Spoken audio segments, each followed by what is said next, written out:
Hello guys, good day sa inyo. Meron akong share sa inyo kung paano alisin yung or i-fix yung messenger natin pag ayaw mag-send ng message.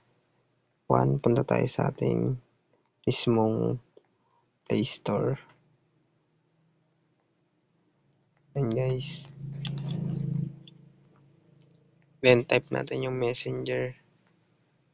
And check natin guys kung updated siya or hindi. Kasi minsan nagsasend tayo ng message, hindi naman siya updated. Then lagi nyong i-check yan guys sa ating mismong app. Then pinto tayo sa ating messenger.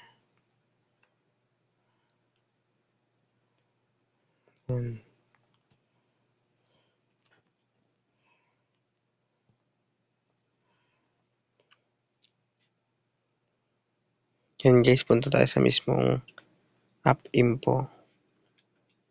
Ayan guys, dito natin i-check yung ating messenger. Then pindutin natin yung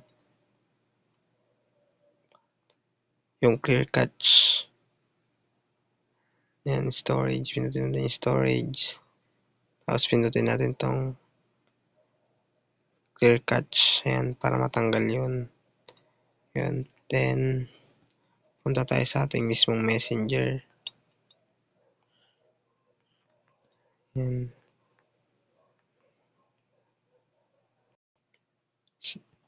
So yun guys, magtitingin tayo ng pwedeng solusyon para makasend dyan guys. Nakikita nyo guys, dito nakakasend ng message.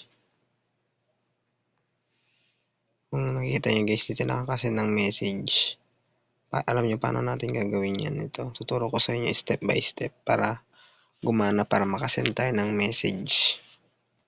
Punta kayo dito sa ating settings. Then punta kayo dito sa pinakababa. Yan, click nyo yung settings icon. Then punta kayo dito sa mismong report. Ayan, click nyo to.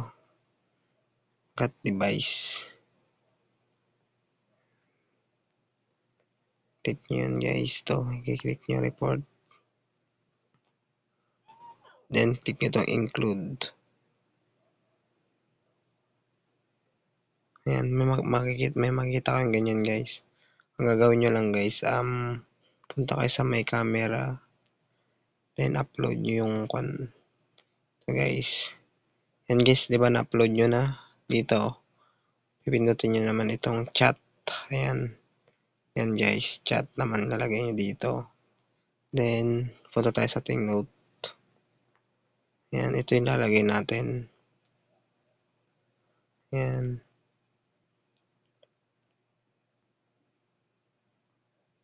Ayan guys. Copy natin yan. Then fix nyo dito. Ayan.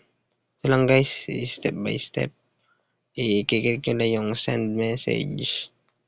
Ayan, automatic. Mariresolve na. Maghintay lang tayo ng a few minutes or hours para ma-resolve yung ating Facebook na hindi makasend. Sana guys maintindihan nyo at nakatulong sa inyo yung itong script na to. Ilalagay ko na sa baba ng video or upload ko na lang.